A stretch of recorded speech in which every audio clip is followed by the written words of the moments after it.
Staying at an empty well will not hydrate you.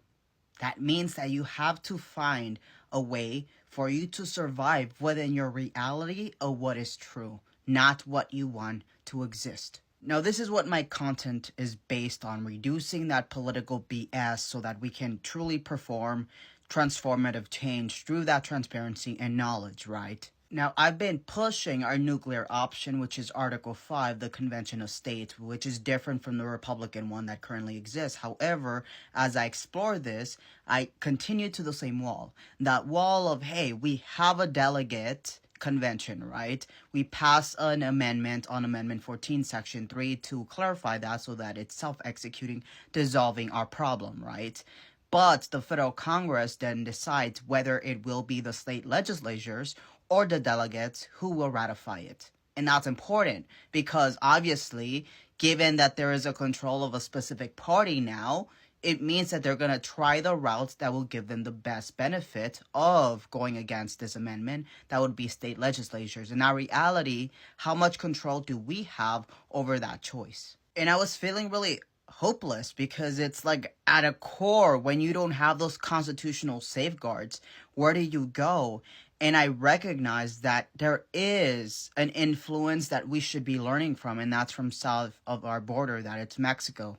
This is Mexican President Claudia Sheinbaum, who is popular right now because of her assertiveness and her capability of convincing our dictator to go to that route. That's why he paused the tariffs on Mexico. She's really good at having him agree with her and making him believe it's his decision. I love it. But also her party, the Morena party, which was created by the last Mexican president, AMLO, is known for achieving constitutional reforms, such as making water into a human right within the Constitution, and also creating judicial reform to where the Supreme Court is voted in by the people rather than by the appointees of the government. Which you ask, why would they want to do that? And it's because Mexico has a history of having had one single party control it for over 70 years. That is the PRI party, P-R-I. That is similar to the party that's currently alive right now. Not only GOP, but the MAGA party, which is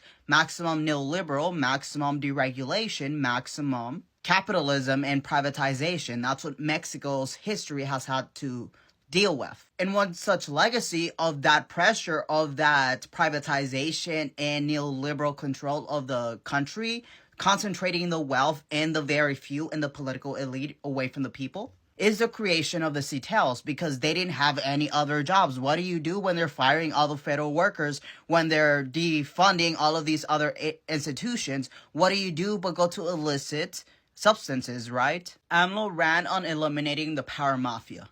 That is against the parties that existed to feed into the status quo. That was the PRI, the PRI, which controlled for over 70 years, all throughout the three different branches, how the democratic elections were not fair. They would literally pay people to vote for them. Then there's PAN, which had the same reputation, and the PRD, which is where the Morena party stemmed from.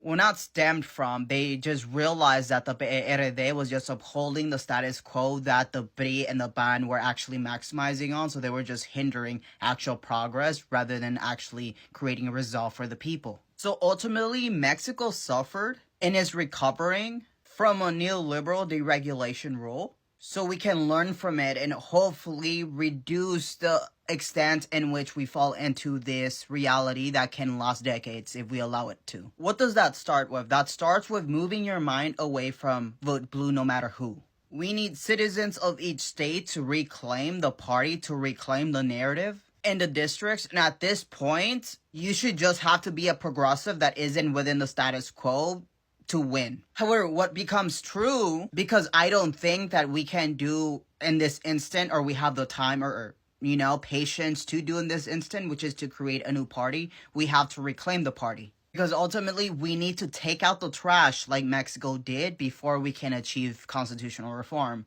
Because at the forefront, federal Congress decides whether it's the state legislatures or the delegates who ratify the amendments. With our current Democrat Congress as a unit, it is difficult because they are morally corrupt to uphold a corporate interest, right?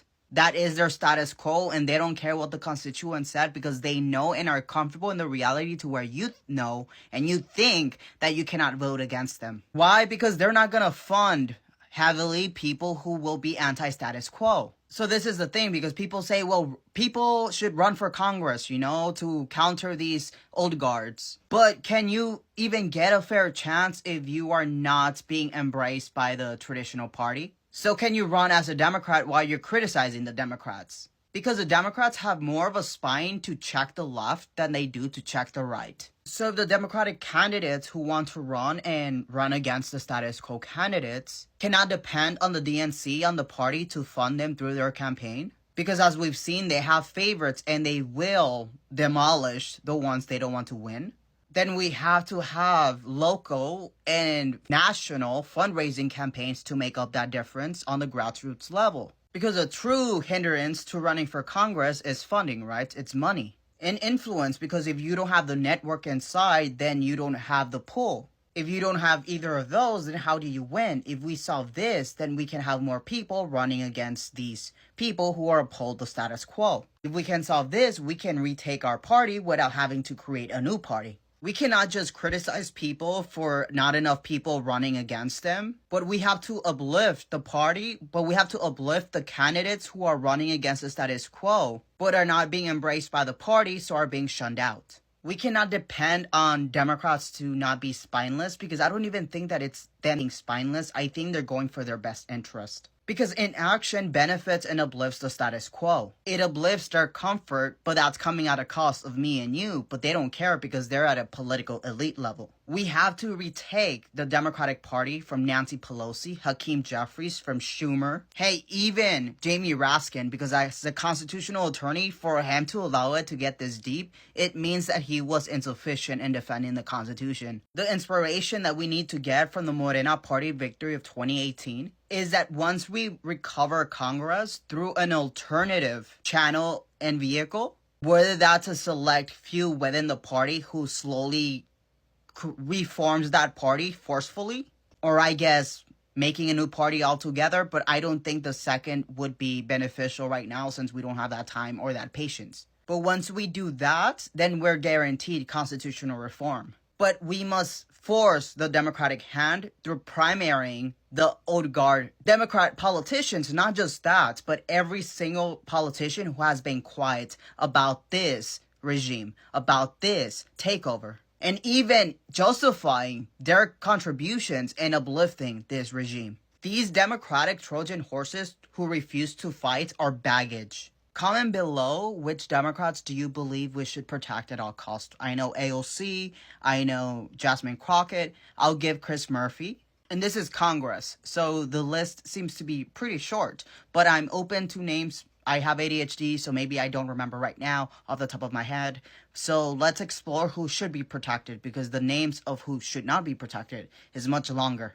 But we have to take inspiration from this. We have to reform and refill. We have to refill the Congress with people who are not the ones who currently are in Congress, particularly certain ones, right? Because ultimately, AOC, Jasmine Crockett, amazing. I know if they were capable of existing against the doctrine of which they have a loyalty to as members of that party, then they would.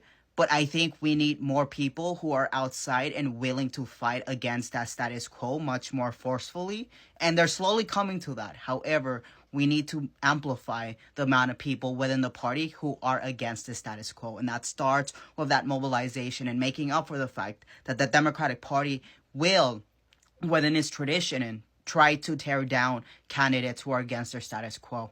But if Mexico could do it, then we can as well. And hopefully it doesn't take 70 years.